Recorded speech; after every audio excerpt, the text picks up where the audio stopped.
Welcome to the Mind Chimp podcast. Charlie, welcome to the Mind Chimp podcast. How are we doing? I'm good. I'm just sitting here listening to that little intro music, thinking of a little monkey with cymbals with your head. Yeah. I think is it in I think it might be either Family Guy or Simpsons. Is that person who's banging? That's literally my life, my career.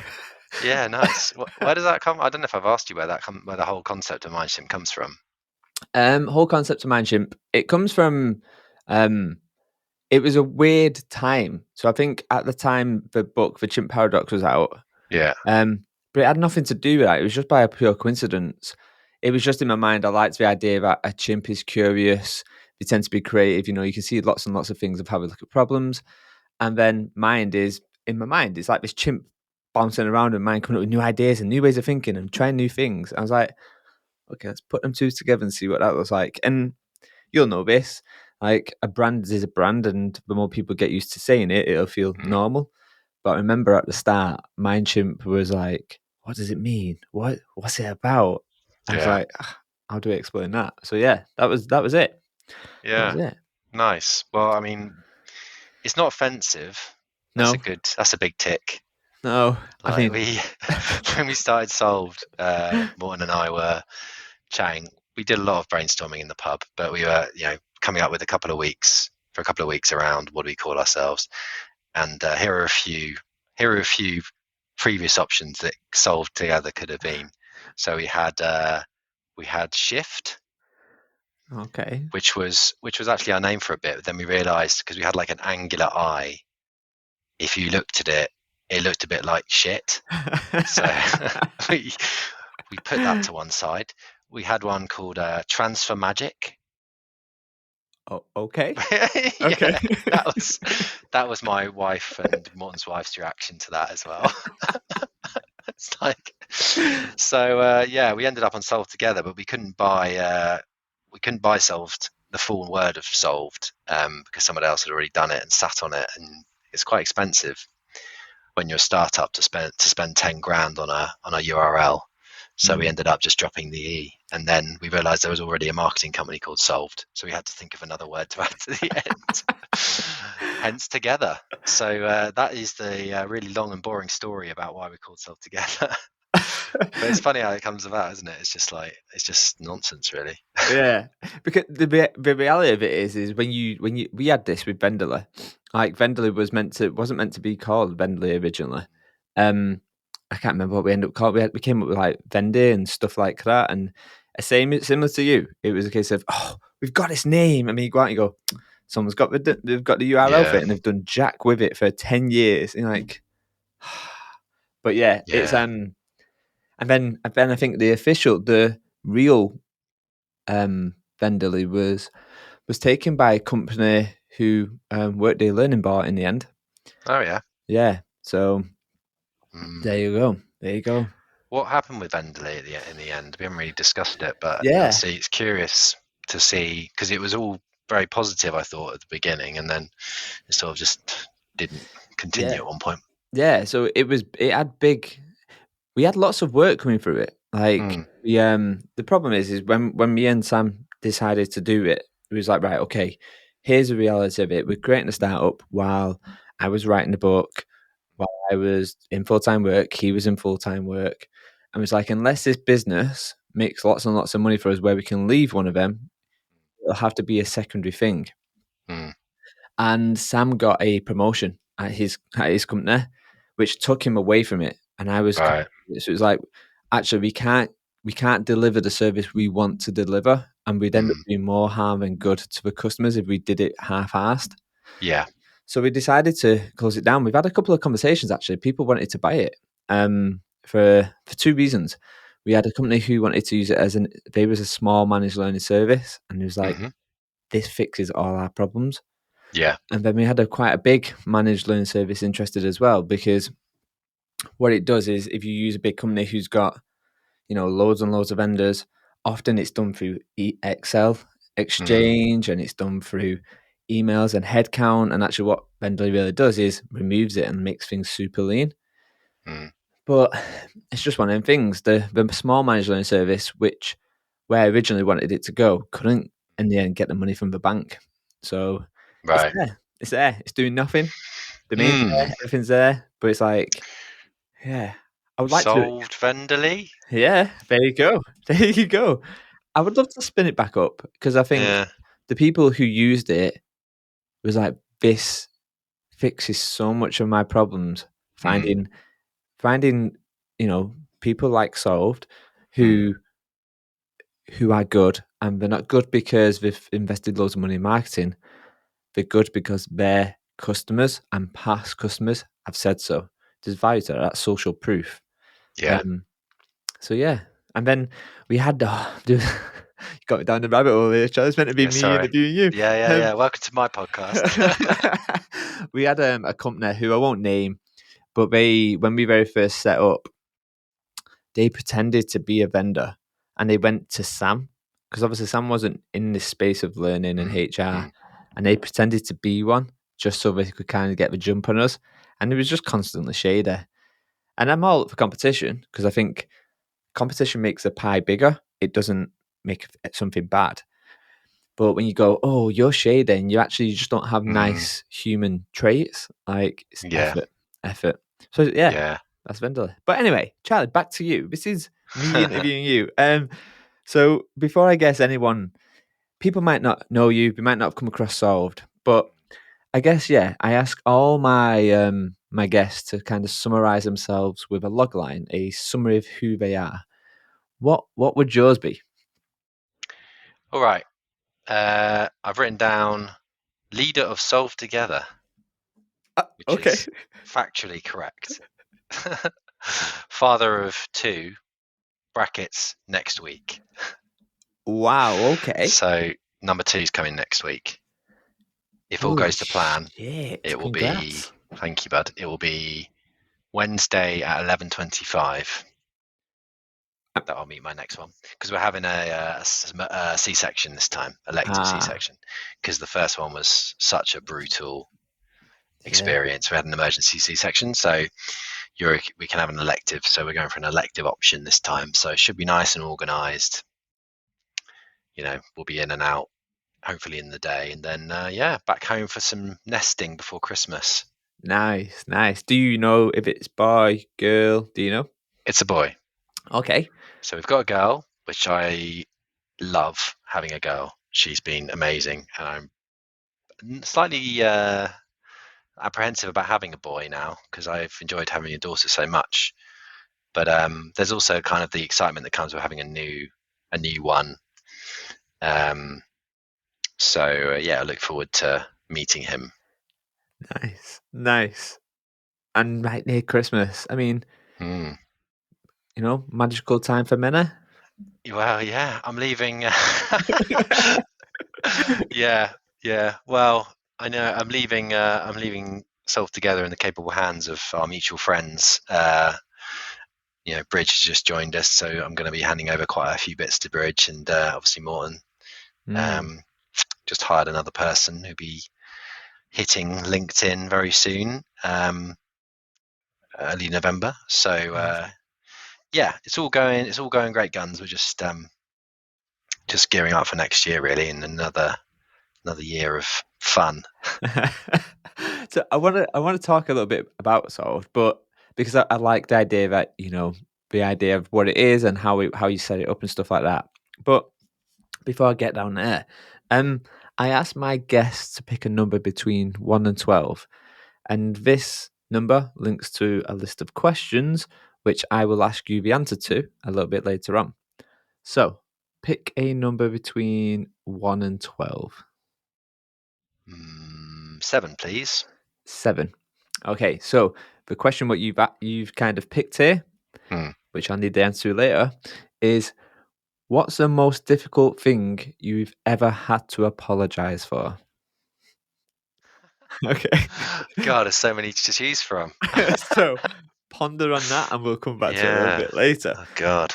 Um, Okay. but yeah, I guess Charlie, from the listeners, Hmm. tell me a little bit, maybe give us a bit of a brief stop tour of who you are and yeah, kind of your background. Yeah. Okay. Cool. So I started my career working. To go way back. I was selling life insurance Okay. in a call center with all my mates, having a great time. But then, the shorter story is, I got hired by Nick Sheraton Jones to BP, where my career started. So Nick's my work dad, basically, um, and he taught me everything that I know about learning and development. So that's where it all began. And then I went with Nick to PA Consulting, and that was where I learned how to be a consultant. Then I went off and did a year of business coaching, which is where I learned to be a coach. And then I started myself together with Morton, where I've learned to be a leader of a team. And I feel like I can say that now because I had some feedback from the team, and it wasn't all terrible, and some of it was quite positive. And I thought, oh, actually, I am doing the job I'm supposed to be doing, even though there's lots of improvements to make. So that's why I feel a bit more confident saying that now. Whereas before, I just felt like I was just a bumbling buffoon, just making it up as I went along, which we all are Yeah. to some degree, especially as a consultant. You just fake it as you make it, don't you? But Mm. yeah, I feel like I've kind of made it in that role now. So yeah, now it's just to hire good people, get out of their way type strategy. Um, Try and help Nice. clients solve big problems or little problems as well. Nice. So you mentioned you started in a call center, and Mm. I have this debate, and it's not a debate. But pretend I'm surrounded by people myself who agree, which is fundamentally the wrong thing to do. But the my old boss and one of my peers, we talked about how our career upbringing all started in a call center. Mm. So where we are now, we're not in call centers. We're leading functions, heads of, and whatever else. Um, but there's something around the foundation, I guess, to a certain point. What call centers give you, I don't know. Like for me, when I look back at my call center background, I remember I joined to palm me over until I get a real job. And then Yeah, when I sit back now, I go, oh wow, that was fundamental to me being who I am today. I don't know what is that same for you or is it different? no, it's a good question. One thing I can still do is pick up a phone and go, solve together, Charlie speaking, how can I help? Like, so you have those kind of little scripts built I suppose into your discussion or into conversation that you can kind of pull out whenever you want. The other thing I was doing when I was in a call center was selling on the phone. Mm. So being good on the phone, being able to talk to people. I'm still shit at doing that, so talking to my wife on the phone. But if I'm in a kind of a client conversation on the phone, I feel like I can handle that. And I was also a manager at like 20, 24, and I was terrible. Like all of the worst things that you do as a manager of people, I would be doing them because I had no other frame of reference. The frame of Mm. reference I think you have when you start doing that, if you don't have, I'm not saying this was before Google, but like if you're put into that position, it's kind of just copying what other people are doing around you. And if everyone else around you is just, micromanaging, telling people what to do, um, favoritism, all those things, I think I was probably guilty of doing all of that. And so Mm. what I reflect on now is how ridiculous I was at that age. And yeah, I think probably it also has a humility effect on me because I'm like, when I know that I can be that ridiculous, it makes it difficult to feel anything other than embarrassed when you're working. So I like to maintain a bit of that um, playfulness in how I see, or lack of seriousness, I suppose you could call it, in what I'm doing day to day Yeah. as well. It's a funny one, isn't it? Because in hindsight, you always win. Like in hindsight, you always win. And when you Hmm. look back, you go, "Wow, some of the stuff I did there was absolutely insane. Oh, it was really Yeah, good." yeah. Yeah. But I Yeah. guess when I think about it, so mine was always like, "Hello, welcome to Tesco Mobile. You're through to Danny. Can I take your name, please?" Um, the one thing when I think about the skill set, what it gave me a skill set to build rapport quick. It gave me a skill set to move from listening to active listening Mm. and being able to problem solve without having to use my eyes and think in very abstract ways. Because I remember there was this time when I was working with someone and this lady was like, I'm trying to top up my phone and I can't do it. And she was telling me all these things why she couldn't top up her phone. So we're going through all this kind of filtering down from really big, this could be it, like fault diagnosis really quickly to filtering down to this. And in the end, the reason why her phone wouldn't top up is because she was taking the back off her phone, putting £5 on top of the battery, and putting the back on her phone. And I was like, wow, wow! Like it gives you that thing of patience. It gives you that thing of Mm. going. No, you're meant to ring someone up or go into a store to top your phone up. You're not meant to put some money on the back of your phone. Wow. um, so I think it gives me that patience, that rapport, and that listening. I guess I don't know that, and obviously the skills that you mentioned there around the kind of leadership. I guess. Or not, in my Yeah, case. yeah. Yeah. Yeah. No, I mean, it's easy to post rationalize your kind of career, isn't it? And go, these things had this impact on me. Yeah, I think there are a few defining moments. One of my favorite, most embarrassing moment uh, for my career was it was quite early on in my L&D uh, journey. So it was at BP with Nick. Um, I was brought in as a community engagement manager because Nick had figured out that social learning could be a thing and that building communities of practice could be a really good thing to have. So he hired me from a marketing agency where I had no experience of doing that whatsoever to do to do this job, and I ended up doing a presentation to the team at one point, and everyone was there. Morton was there. I don't know if any of them remember this, but I do. Um, and I did a presentation that was so bad and offensive, basically, that yeah, Nick pulled me in after the meeting and was like, "So Charlie, let's just have a little bit of a conversation about what just happened there. I'm going to give you some ideas as to things that can help you develop. Number one, read books." Oh. So good. So yeah, I was just literally faking it until I made it to start with, and but that particular example was I really like. Okay, be a little bit more self-aware, Charlie. Mm. You're not going to get by on your boyish charm anymore.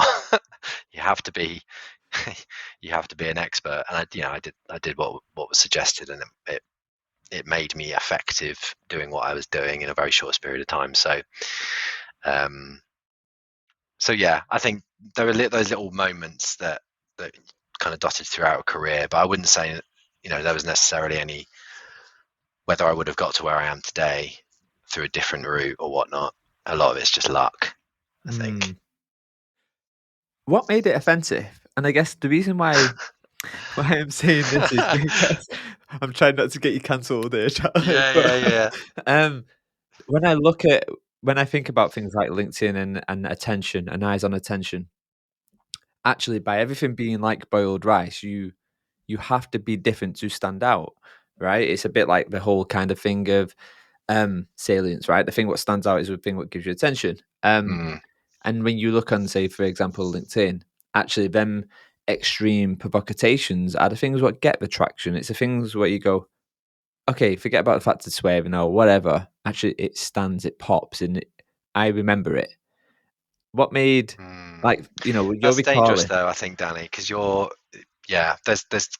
there's kind of, and the end state to doing stuff that is disruptive and people take notice of is it's a little bit like social media in general, right? You become more and more extreme and Mm, more, challenging or offensive or however you want to describe it. And I think then you find yourself just doing that, and you end yeah, up like some people in our industry where they just post sort of rants basically. yeah. Most of them, if I'm honest, probably don't actually do any proper work. They just do thought leadership, which isn't really well, you need thought leaders, I suppose, but I'm not sure whether or not they can back up what they say. And then the other side of it is, as you say, just being super grey. But I think what I found is the middle ground for that is you just got to add value to people. Mm. And the way you add value is by doing what we do, which is understanding what people are interested in, what they care about, what their challenges are, and then you show them. For us, it's about showing people a different way of doing things.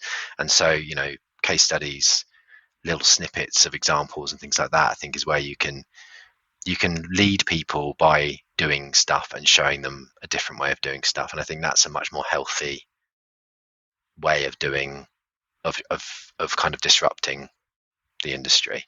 Yeah. So yeah, like I say, it pisses me off when people just talk all day, because it's like, it's great that you can talk about it, but show me something different. Yeah. But I do, yeah, that's all I'll say about that. But it's funny, right? Because if you look at something like the oddball effect, that's exactly what that is. It's that thing about the thing what is odd and stands out is the thing what's remembered. And again, I don't know the answer. This is just a bit of a thought thing. What I'm going through right now is, I wonder if I was to ask the people who was in that room when you did that presentation what they remember about it. I wonder what their reaction would be. Yeah, good. So your original question was, what did I do that was so Yes. offensive? Yeah. Okay, so put it this way, it was my use of imagery. And so when I got to the slide which said, we were talking about community management technology, and the one that they had internally at the time was, I think, called Jive from memory. Okay. And what I had done to populate the slides with imagery was Google the titles of these slides. And so when I got to benefits, I Googled benefits, and I used like the first image that was in the Google library for benefits as my slide. So I won't go into the detail of what was on that image, Okay. but it was like, what's the most stereotypical thing you can think of in terms of benefits? That's was on the slide, and that theme continued throughout. Okay. So that's what I remember. Okay. What if I doubt Morton would even remember Morton being in that meeting, my business partner. I doubt what he would have remembered that meeting. I remember Morton taking me for an ice cream when we first met. We went down to the lake at BP, and he took me to the ice cream shop, and we got an ice cream. Nice. That was my first proper meeting with Morton. Okay. So, nothing happened. Nothing happened. Okay. Okay, that's good to know. You mentioned something quite interesting, which was Nick was basically your work dad. Yeah. And I asked a lot of people some questions to ask you. Oh yeah. And one of the questions what came out was, have you turned into your dad? Is that one of Nick's questions? Indeed, you do. Yeah, it's weird, isn't it? Because which dad have you turned into, your dad or your work dad? I guess. Oh, I see. Yeah. I think probably I'll turn to both of them to an extent. Yeah, Nick. I think partly Nick's asking this question because he did a podcast called, it's under Unconventional Confessions.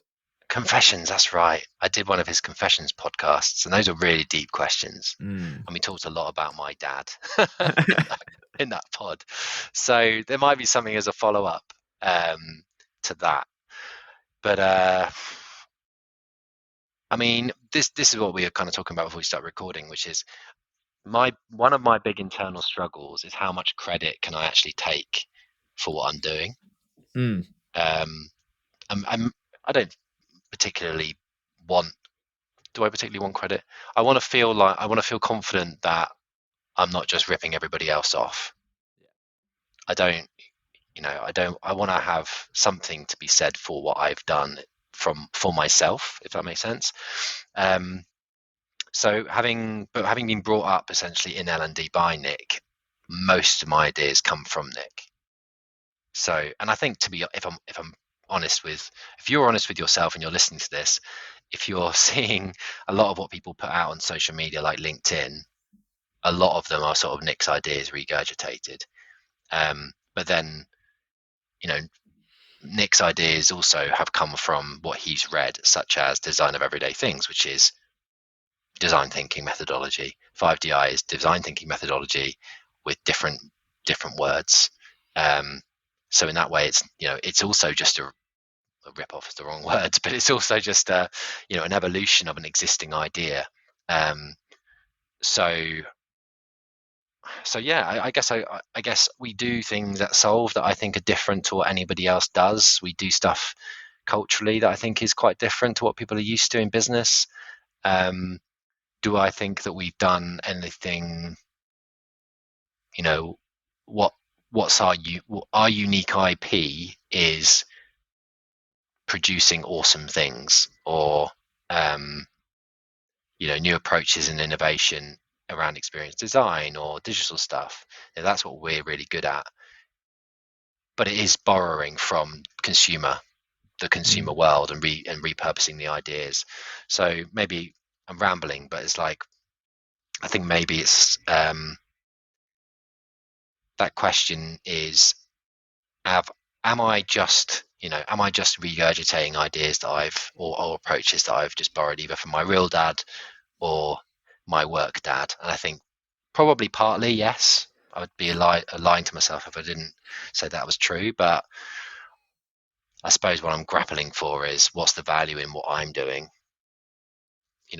What am I really bringing to the table? So yeah, it's a good question.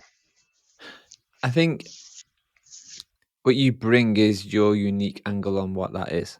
Like for me, there's a really good YouTube video. I think it's called "Everything Is a Remix."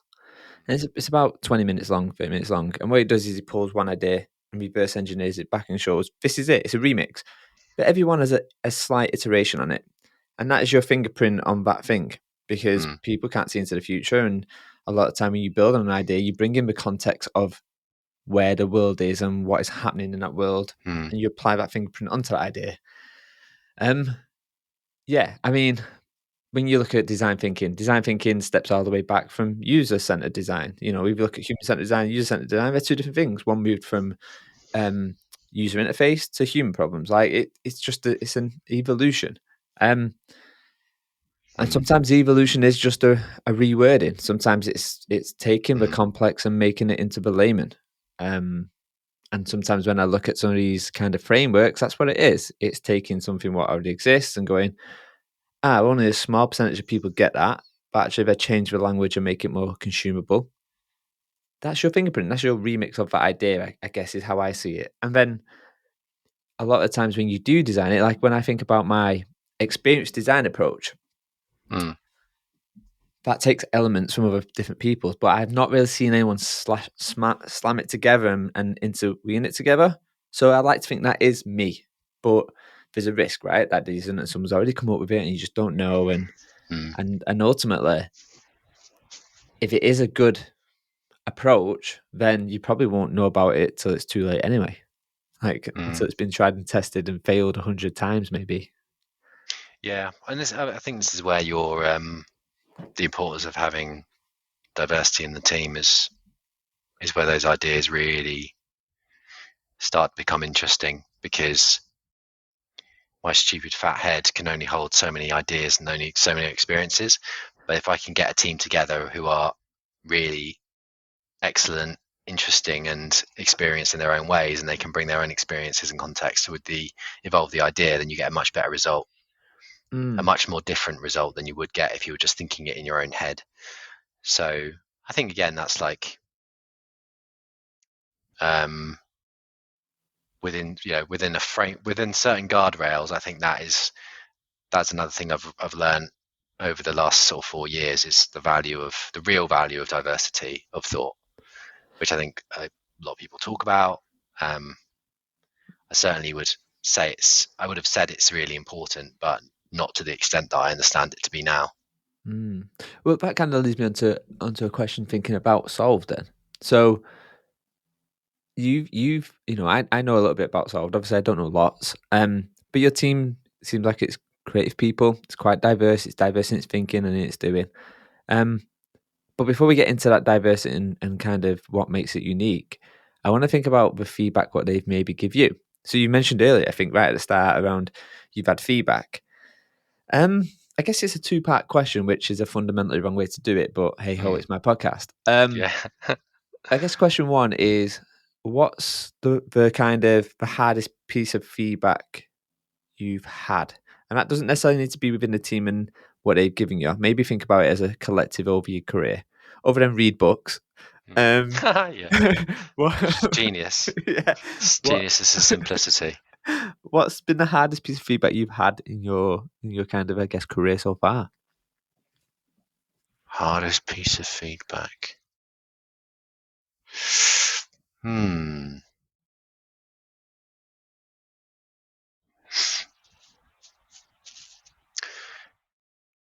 Sorry, I probably should have thought about this before, but Not at all. You couldn't because I didn't give you the questions. well, in this latest example, Yeah. so I got a list. I would recommend this to anyone who's got a team. By the way, this is something that I did recently, and I just was surprised at how useful it was. But I got somebody else, another leader in the team, to go out to the team and ask them for feedback on me. And it was really simple stuff around two kind of main areas. One was, what am I doing well? Second one was, what could I be doing better? Or have you got any advice for me? So I'm looking at it now, I've got like about 36 lines of kind of suggestions or advice from the team. A lot of them are really actionable. But also it's nice to read some more positive stuff as well, because I suppose you can really question the impact or the value of what you're doing when you don't actually do a lot of the doing. That's probably been one of the hardest things to do, is going from a individual contributor or a team of two to a much bigger team, and not being in all the detail all the time, is feeling like you're adding value. So having that kind of positive reinforcement, assuming your team like you and you're not a complete arsehole, is really beneficial too. So, but in terms of what I got back, I suppose your question about difficult feedback, the most difficult stuff is the stuff that's difficult to action, but you're aware of. So my big problem is delegation. Basically, it's like, when do I need to get rid of certain tasks and delegate it to the team? Because then what I'm left with is actually strategy. So thinking about what we should be doing more holistically, and where we should be focusing our time for commercial purposes and whatnot. And it's like, that doesn't feel natural to me, having not been in this position before. So that is difficult for me to action. In terms of, I suppose, what's been the most shocking piece of feedback, which probably is slightly maybe where your question is coming from.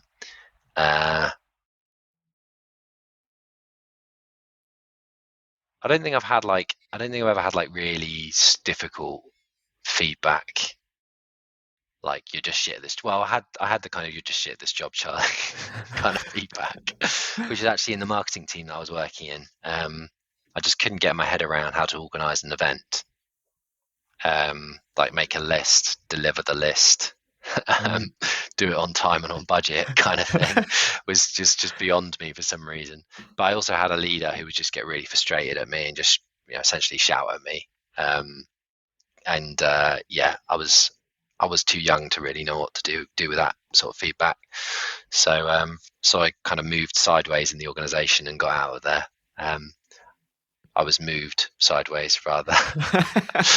Nudged along. I was nudged, which is ironic now, because we're doing a lot of events at the moment, and it's part of what we do. So it's obviously I learned to do it eventually, just not at the right time. So I guess I wonder where that comes from. So I think, consultant to consultant, a lot of the time it is a case of you've got to be in the weeds, tactical, sleeves rolled up approach, and then sometimes you've got to be brought in to be the thought leader. Where's your natural preference then? Like, it sounds to me, there's something around delegation and letting go of your Lego bricks and all that good stuff. And I guess, where do you like to play the most then? do you like to play the most in strategy, or do you like to play the most in tactical, I guess? Well, I think it's nice to have both, isn't it, really? Yep. Have a bit of both. I think where I'm best is the client relationship stuff, fixing problems. I think I'm basically solved together and myself, and are really just kind of problem solving machines. That's what we do, which is why we're kind of 1 foot in the L&D camp, but we're not really doing L&D in a traditional sense, although part of the solution might be some kind of quote unquote training. So yeah, I think probably whatever problems to solve is what I enjoy doing most, and that whether that's be at a strategic level or as a tactical level. I think the tactical can be more satisfying immediately, but longer term, I think strategic level is where you get longer term value. So yeah, bit of both. It's nice to have both, I think.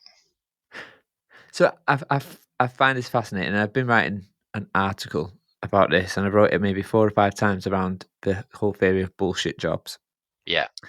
And I think bullshit jobs are a consultant or they're not a consultant. It's a real tricky one, right? Because depending on who you ask and the experience of working with a certain consultant versus a different consultant is it's contextual.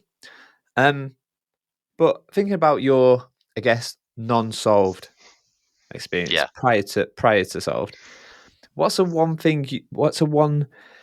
trait, if you like, you want to let go of what you picked up in consulting? That's a good question.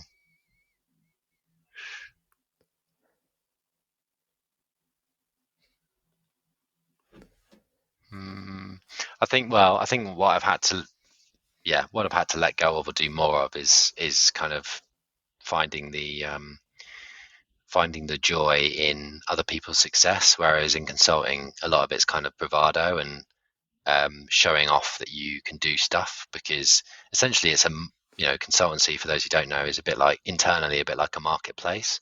So they have a formal process where it's like you have a resourcing manager, and their job is allegedly to pick from everybody in the pool of consultants that are on the bench and assign you to a project that's best suited to your skill set. Whereas in reality, it's, Bob has a job.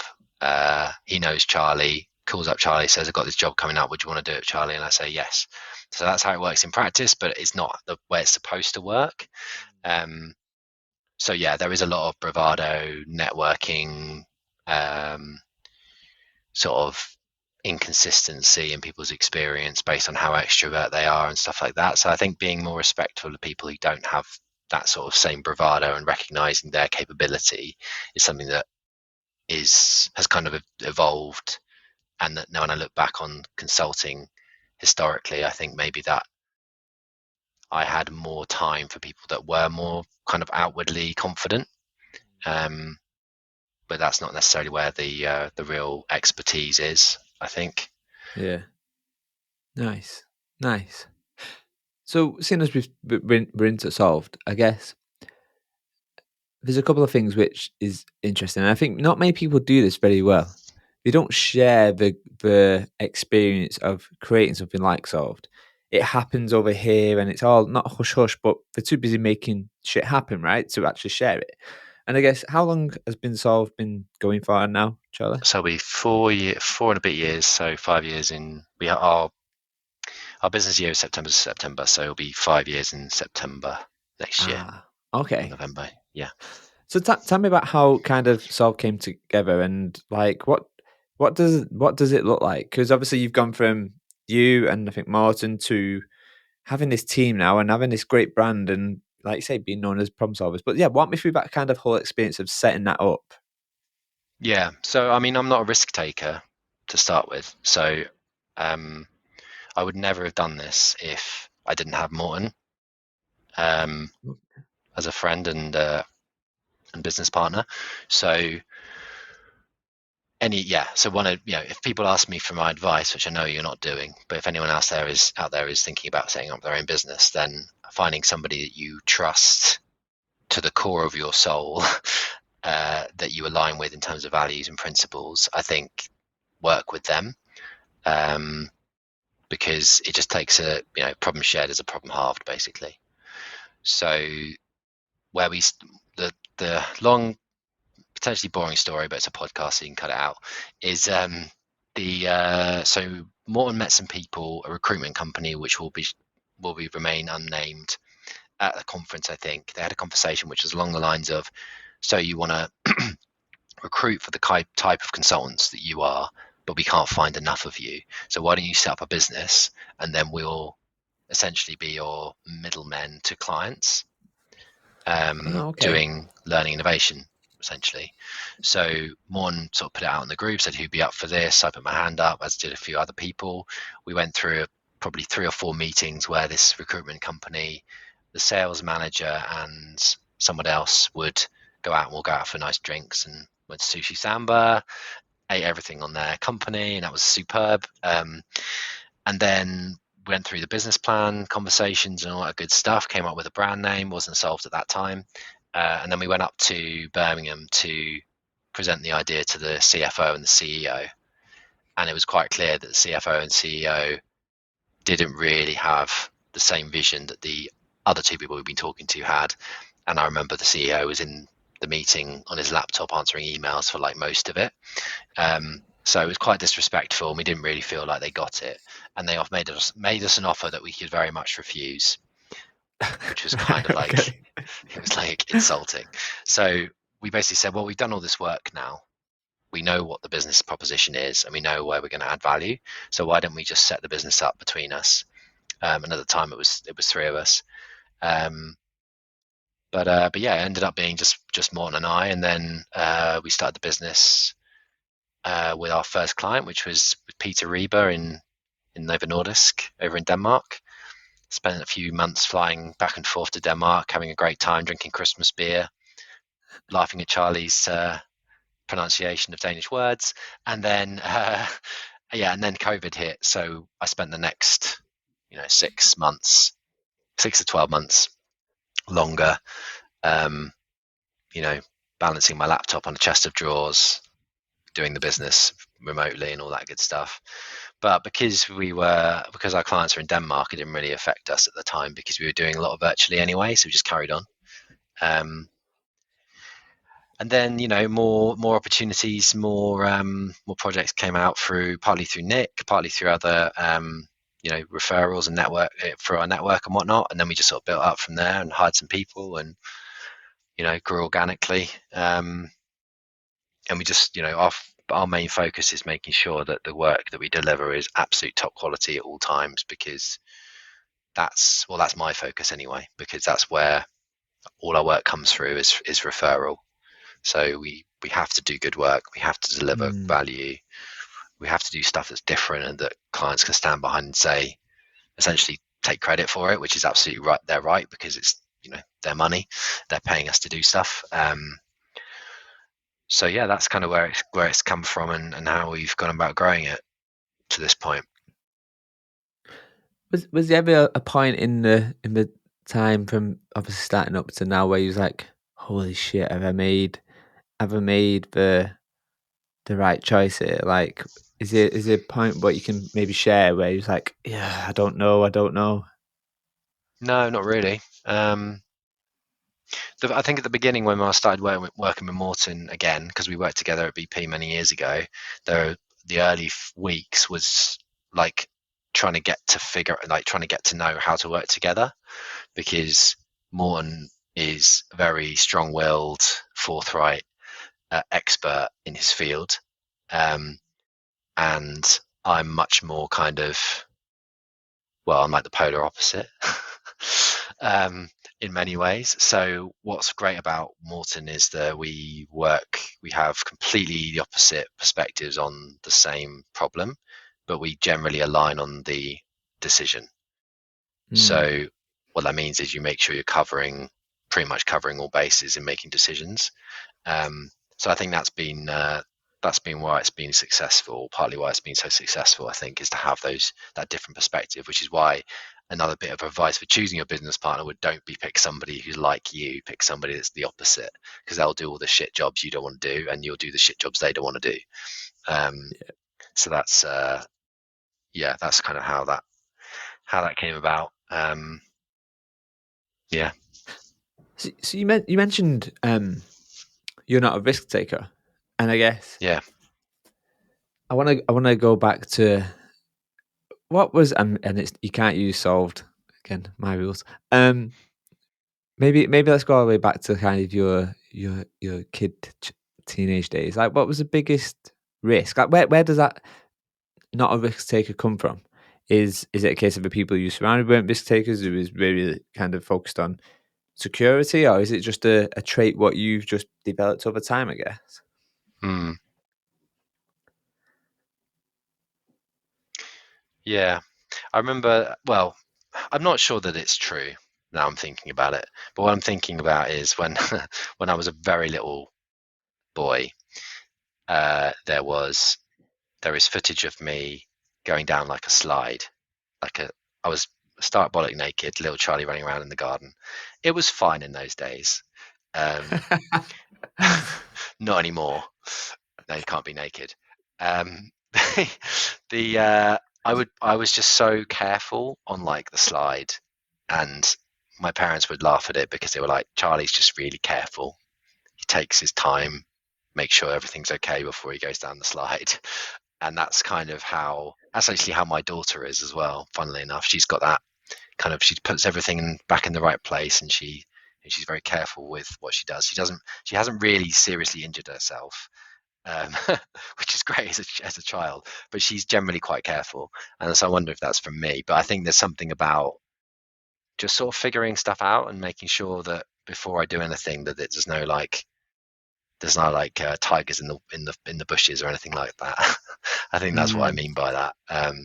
And with Solved and setting the company up, it was like I kind of scanned through all the potential risks, and I had enough of a safety net in a number of places that I thought, look, if this goes tits up in the next 3 months, um, I'll just call up X company and just go back and go back and work for them with no problem. I just walk through the door. So I'd kind of put enough in place that taking the leap wasn't going to be a problem. And to your point earlier about Venderly, we both, well, Morton and I both basically full time on that on Solve straight away from the beginning.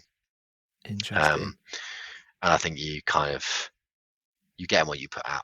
You put out what you get in. You know what I mean? You get in what you put in. So God damn it, get out what you put in.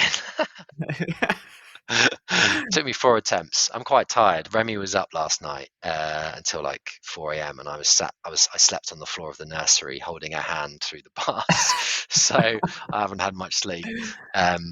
So yeah, uh, we both worked full time for the first from the off basically as the company began. And your daughter is she daddy's little girl or mummy's little girl? That is little girl. Yeah. Interesting. But my wife's really, really pregnant, so she can't really play with Remy like I can. So Mm, I can do aeroplane games, and she climbs like she holds my hands and then walks up my body and then sits on my head, like this kind of thing. That's impossible for Rachel to do. So I think I'm probably just a bit more fun at the minute, which is why she's she has a tendency to want to hang out with me more at the minute, but we'll see. and obviously, I kind of this is a weird question because I know the answer. I think I do anyway. But is is Rachel not a risk taker or is she a risk taker? She's less of a risk taker than I am, I'd say. Yeah. So Interesting. she works as strategy and innovation lead at Just Eat. Um, Interesting. so really interesting job thinking about strategic things. She's incredibly smart, much smarter than I am, and but when we're talking about like business decisions, and where the business is going and what the pipeline looks like and stuff, she's always quite anxious about those things. She's more anxious than I am about stuff like, pipeline and stuff like that. So yeah, overall, and she's been in her role for sort of 7, 8 years and stuff. So she's kind of happier knowing and having a bit of stability than I am. I think I'm probably slightly more happy to take the risks than she is. Interesting. Okay. What what is solved then? So I guess, when I kind of very first came across it, obviously when you very first set it up, it was maybe more leaning towards learning, maybe. Mm, But actually when I look at solve now, it's not learning. Like it can be learning it, but it can also not be learning. It can be other different things. And I guess if you used to kind of summarize what solve does right now, because I see you more mm. as um EX and people experience and stuff. But I don't know. Like, yeah, what's the take on solve now? Yeah, that's a good question. I think we're still figuring it out. I mean, if you're a new client and I was chatting to you about what we do, I would say we apply human-centered design and product design methodology to L&D or education. Mm, That's how I would position us. Um, I think that the big difference in what we do versus what I've seen other companies do is when you're in your define and discover. I'm using 5DI terminology, but when you're defining a project, finding out what the problem you're solving is, and when you're in discovery, speaking to people about what their pain points are. When you get to design, most L&D companies will go, okay, well, what are the learning solutions that we can use to solve these problems? Whereas we just say, and this is where having a broad team, broad capability within your team comes from, is what are the solutions to the problems that we found, which, as you say, is not always going to be learning at all. It could be literally anything. And I think that's the exciting thing about working at Solved, is the more people we bring in with slightly different expertise. So we recently hired a behavioral scientist. What are the heuristics we can apply here to have the change effect that the client needs? Doing proper, deep dive research into real challenges that these organizations are having, I think is really interesting as well. And none of that I would class as learning, really. mm. We don't have a platform that we flog, so we're kind of technology agnostic, and that's difficult. It makes it difficult to win awards if you don't have a technology to flog. But it does give you it does mean you can partner with clients at a level that means you're completely invested in their success. So I will recommend whatever and whoever will deliver the value that a client needs. And I think that partnership and that challenge that we give to clients is partly where our value comes from, as well as having deep technical expertise in certain areas. So yeah, that's the really long answer. To summarize it, it's kind of problem solvers. One of the big things which I'm talking about at the moment is actually you just need to create anti-fragile teams and do team accounting. Like if you do that, it doesn't matter what fecking label you want to call yourself. It doesn't really matter because you're just there to fix problems. Mm, As long as you know the transition of that person and that shape, if you like. But I guess one of the things which I find fascinating, and I find it fascinating from you, Charlie, is because you're the person who goes in and helps cultures and businesses, but now you have a business and you've got these mm. people who want that nice experience and that nice culture from you.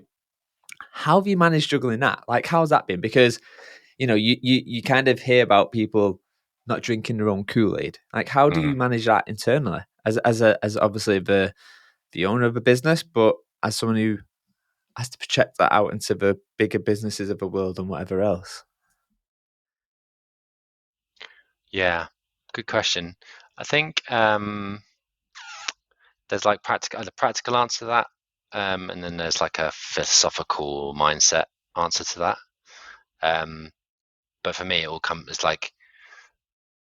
all starts with who you want to work with and who you hire. Mm. So we have a 4-step process in recruitment.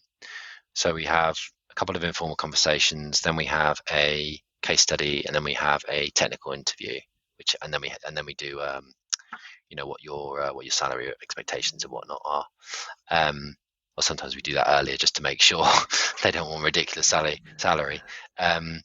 But but making sure that the people that join have the right experience, vision, attitude, principles, and values, I think, is where is half the battle. Because it means that I can essentially, we've got an onboarding process, which is essentially we'll book out time in their diary for the first 3 days, which is do this time, do this at this time, speak to this person here, meet this person, just so they, in the first few days that they're in the company, they have a really clear map of what they're supposed to be doing when, and we just put it into their diary and their calendars as how to do stuff. And we've refined that over the different hires we've made as people have given us feedback on it. Post that first 3 to 5 days, however long we want to map their time out, we more or less just give the team as much autonomy as we can give them within the framework that we have, which is, these are the projects we have to do now, these are the client expectations, this is the scope of work and how much time you have to do it. How you want to deliver that is completely up to you. Nice. We are available for any support or advice or guidance, and I'll maybe meet everybody once a month just to check in and make sure there's nothing kind of going seriously wrong that I need to sort out. So I think it's autonomy, having autonomy, actually genuinely caring about people and giving and showing that you genuinely care about people. So it's different for different people. Some people like just to be thanked for the hard work. Some people like to receive a card and a bunch of flowers when they've done a big project or something. So having a sense of the team and who needs what from the people who are running the company, I think, has been really important. And then we do little things like we have a vibe score, which we kind of share every Tuesday and Thursday when we get together as a team virtually. It just says, how you're feeling at that time. 5 being, I'm ecstatic. 1 being, I'm having the worst day ever. And, we just monitor how people are feeling really over the course of a week. And if there's seems to be some uncertainty or anxiety or something that they need support with, we'll step in and have a conversation, say, like, is there anything we can do? So I think there's nothing kind of rocket science in there, but I think having these little practical things that we do along lines, and also having bring the right people in with the right values and attitude, that means I don't have to worry that if I just give them autonomy that they're going to go off or take the piss or do stuff they're not supposed to do or whatever. So it's like a combination of different things, but I think we have I think the culture we have here is the part of the reason why people stay. We've kept, I'm trying to think I don't think any of our consultants have left since we started the business. Which is pretty good. So pretty 100% good retention rate so far. Yeah. So what happens now? Because I guess, there's a lot of stuff which I find myself doing is, I call it culture craft now, culture hacking, which is actually how do you look at team effectiveness, team dynamic and stuff like that. And obviously with scale comes that problem. The bonds become more and more stretched. What's the future, I guess, of Solved? Is it to continue getting bigger, or is it to kind of, I mean, obviously life changes and world change, and then this answer you might answer differently next year. But for now, like, what is the kind of idea? Is it to kind of maintain size, or is it to grow? Yeah, I think we will grow again over the next year or two. The ambition we always said was to get to like 25, 30 people, because that's like a manageable size to maintain our boutiqueness. But actually, most recently I've been thinking, well, if we grow beyond that, because the demand is there, and if we go beyond that and we can retain the culture, then that's fine with me. I also think that I was chatting to my wife about this last week. She went, you're quite unusual that you don't have the really strong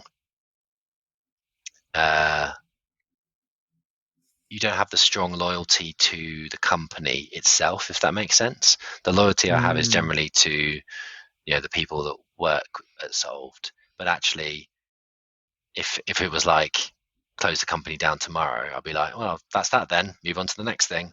Yeah. what I care about is the people in the team. So I think what that means is, unlike people who have a really kind of hardcore vision for what the company can be, I think I have a much more flexible and agile view of what it will be. It will probably look indistinguishable from what it is now in 3 years' time, and I won't really understand what's going on half the time, which I think uh, is absolutely great, because I'll be learning from everybody else around me, and I think that's what I really enjoy as well as working with a diverse team, is how foolish and uncapable you feel most of the time when you see the stuff that other people are doing, and that's really exciting. So yeah, I couldn't predict it, because I'm not going to control where it goes, is probably the answer. Yeah. It's going to grow with the market, and it's going to grow with the value that we add to clients. It's fascinating because you talked earlier around at the start where he's like actually something around looking after the people, and I think you mentioned something around growing them and stuff. And yet, when I've just asked you right now, your partner just said, "Oh, you could not got loyalty to the business, like in that term, but you've got loyalty to the people. Like, so you haven't actually changed. If anything, you strengthened the thing. What actually makes you quite special." Um, and I guess just listening to you speak there, there's something about the human, like the human in the workplace, the human in the language.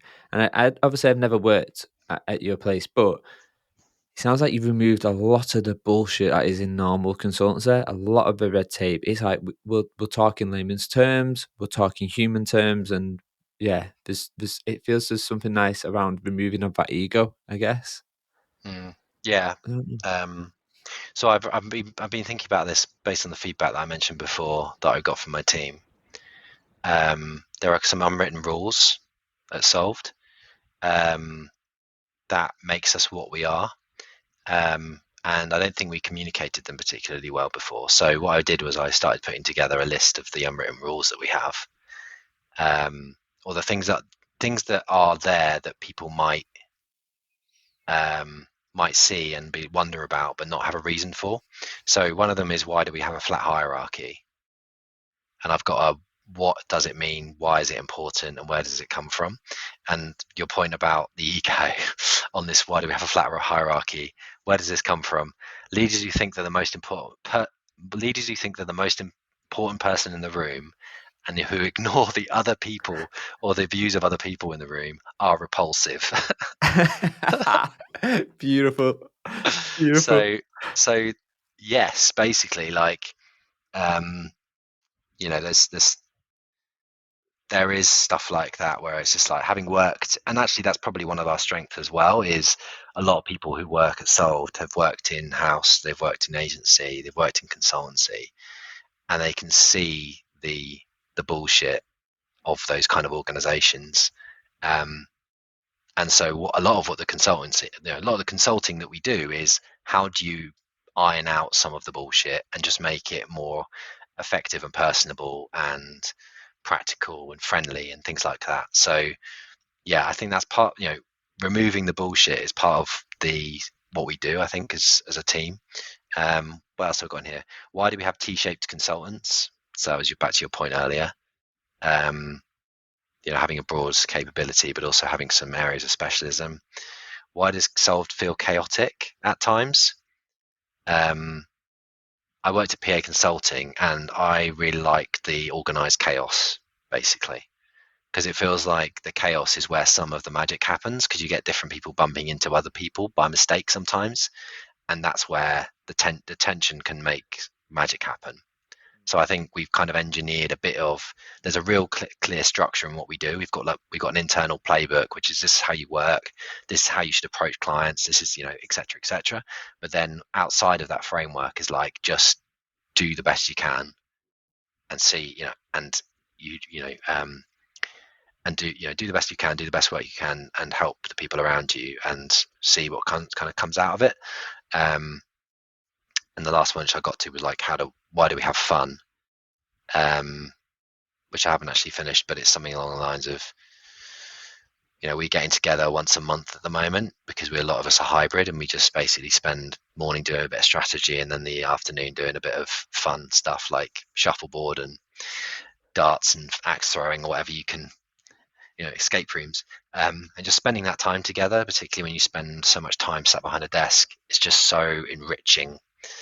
Um, and so it's, fun is one word of putting it. Like adventures is another way I put it, which is like just going out, meeting new people, going to conferences, awards, whatever it might be. It's an adventure that you can talk about with your colleagues, and I think those sorts of little activities are super important, particularly in this kind of hybrid world. Nice. I like it. There's just something what uses for me, about drinking your own Kool-Aid, I think there's there's a risk with lots of companies who do the Instagram versus reality. This is what we do, but reality is actually no. Your company's shit. Your culture's really piss poor. I don't get that at all from this conversation, and obviously I know a few people who work there as well. But I wanna fast forward into time, and I don't know what your plans are, but let's pretend a genie. Why not? A genie says, "Okay, Charlie, I'm going to buy your company off you, and I'm going to give you your time back in all the time you invested in being a leader, being a manager. And I'm going to give you all that time back. If you give you all that time back now, what would you do, or what would you do differently as a person?" Do I have to do anything differently, or can I just do the same stuff again? Nope, not if you don't want to. Yeah. I think to be fair, I would say, given all the stuff with COVID and the timing of our firstborn and probably the timing of our secondborn, I would say I couldn't have played it better. I think I've definitely done the best I can, and I think I've broadly made the right decisions with the business, and I feel really happy with where we are and what we've achieved. So, and personally, it's given us a life that we wouldn't have been able to afford, frankly. So I think, if the genie gave me time back again, I'd just do exactly the same thing. Nice. Maybe we would have gone on that holiday to Portugal when they locked down the day before and just sucked it up on the journey back. Well. There's those things. There's those first world problems, like not being able to go to Portugal on my 5th holiday that year. No, it's been pretty great, to be honest. And it feels like I'm at a transitional stage in my life, really, where, well, I turned 37 a couple of weeks ago. Nice. Congrats, and thank you. And I was just thinking, wow, this is my life now. Like when you're growing up, it's kind of, when I grow up, I'm going to do this, this, and this. But it's like I'm now will be a father of 2, and I run a business. I'm 37. I live in Shoreditch. I've got a really nice house which we just spent some money doing up and whatnot. It's like, is this where I would have thought I would have got to in my life? Probably not. I probably would have lived somewhere in the countryside and, I don't know, being a sheep farmer or something. But I'm pretty satisfied with my choices that I've and where I've got to now. So I have no complaints. Nice. I mentioned earlier I asked a couple of people for some questions. Here's a curveball for you. Go on then. If you could submit a question to an alien during an AMA, what's the one question you would ask?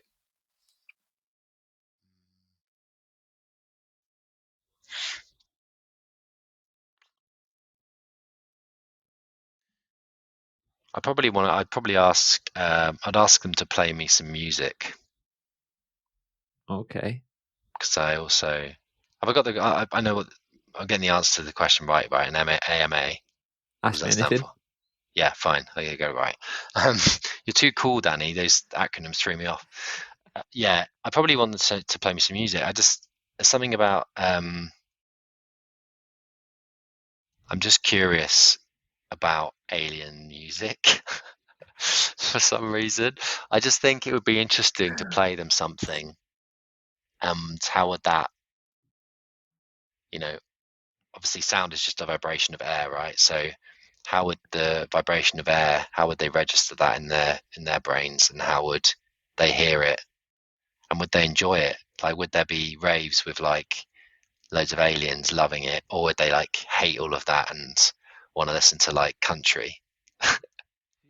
Like, that's what, whenever I talk about aliens, that's what goes through my head is like, what would be the first song? And if aliens did come and someone had to say, well, we're going to play them some music, what should we play them? All the people making that decision would be like all these academics that would be like, we should play Beethoven's symphony. Yeah. And it's like, no, play them like, I don't know, Moby or something a bit good that they might actually be able to jam to, maybe play Oh some, man. maybe give them a few options, see what lands. Everybody's different. So yeah, that would be my main question for an alien. It's a good one, though. It's a good answer because you're right. You're spot on, right? Like the first thing we do is we go to this advanced. Let's assume they are advanced, and we go, "Hey, here's some legacy stuff. What you should listen to, Beethoven," rather than here's the present of what Mm, life is really like.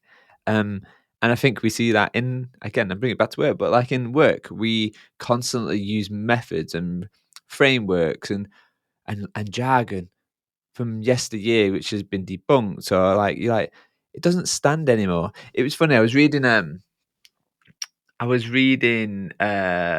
was it? What was it? Influence. Seven what decades of influence. And one of them was around getting commitment.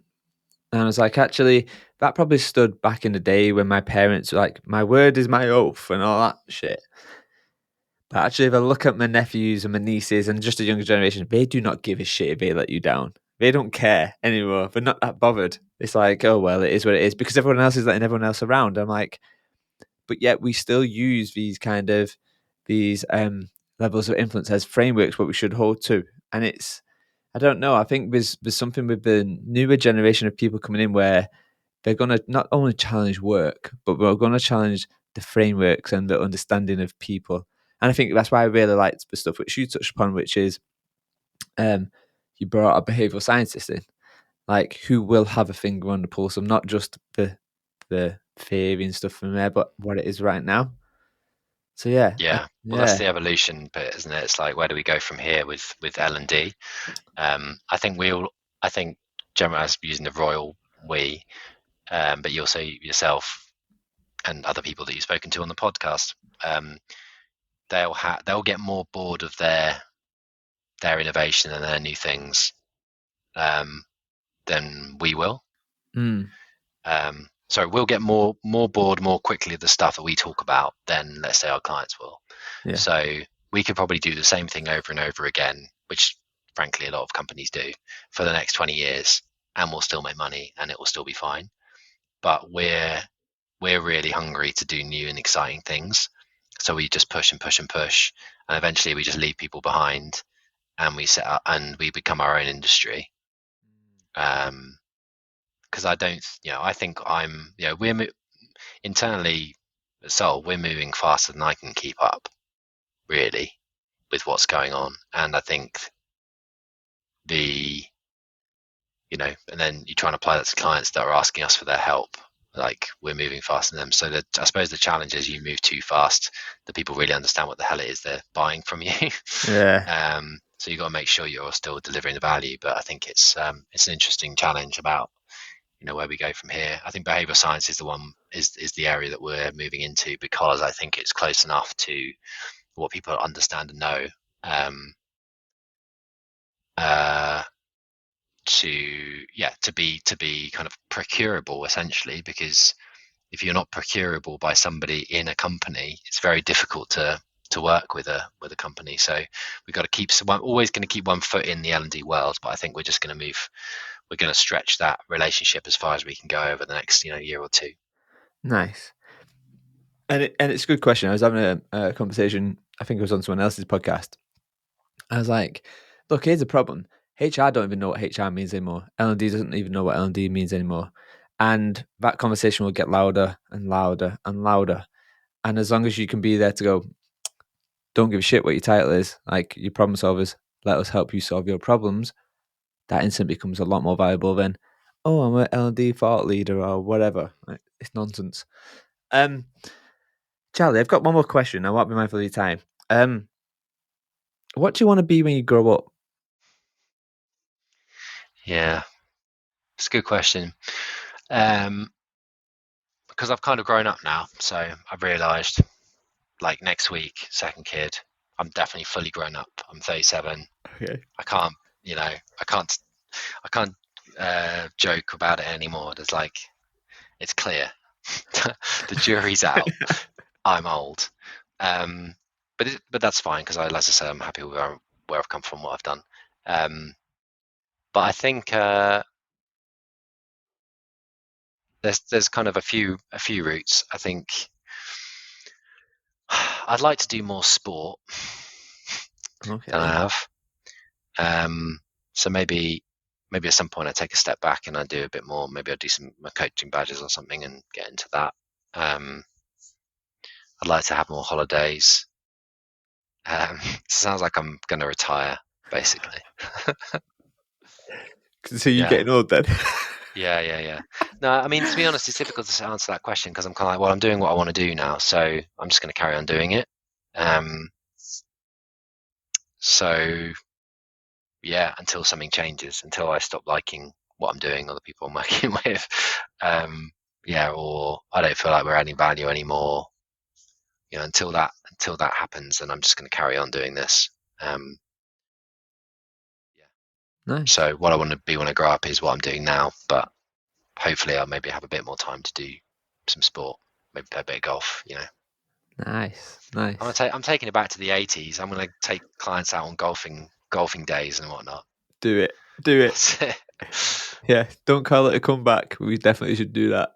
100%. Charlie, it's been an absolute pleasure. But before we say goodbye, where can people connect with you? Where can they stay up to date with what you're doing? Where can they kind of follow Solved and stuff?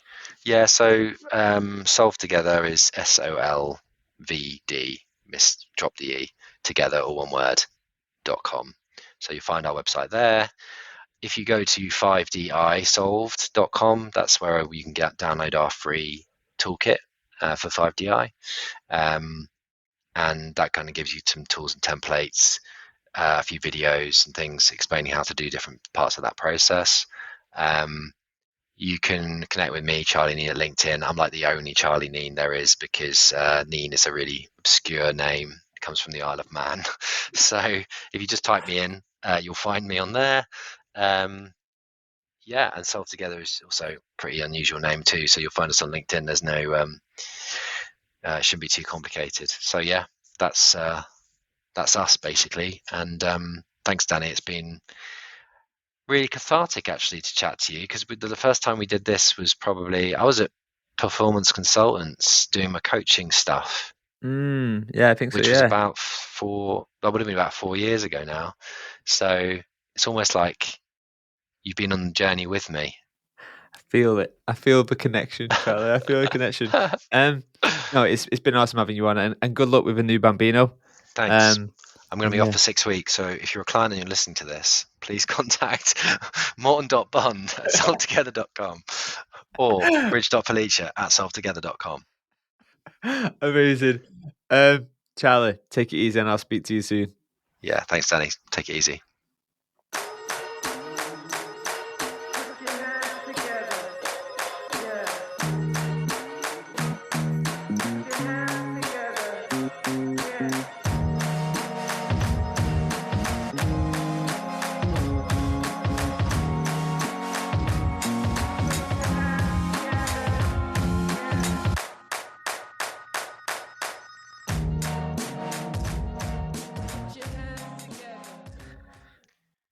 Okay, Charlie. Bonus question. This won't be going out on video, so it's cool. Um, bonus question: 4 or 5 tips, however many you've got, on how to deal with tricky stakeholders. Maybe one who changes their mind constantly. I guess whatever you want to go with that. All right. Tip number 1, don't work with them. Okay, it's a fair tip. Yeah, I think if you start to spot toxic stakeholders or people that are just naturally difficult, whether that be because their own anxiety or they don't trust you, whatever it might be, maybe just don't get on, it's possible. Then if you can you can stop working with them. It's a legitimate approach.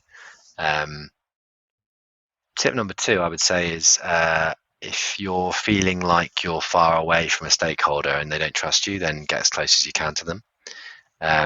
Spend more time with them, not less, because I think it can be easy to want to kind of push away when things are difficult. But I found in my experience the opposite is true. Tip number 3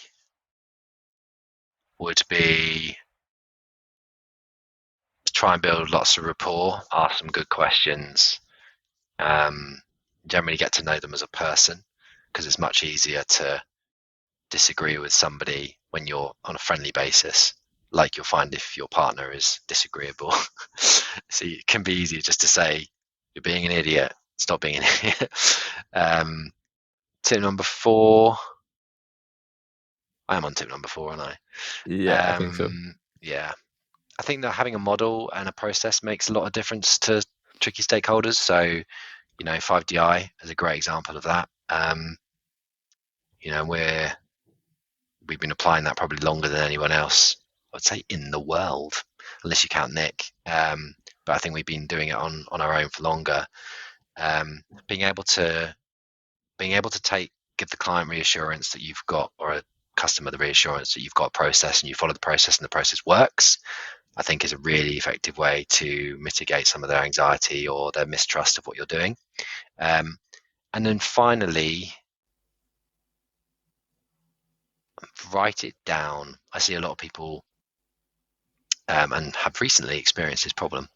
Not writing down and following up your conversations with a stakeholder in writing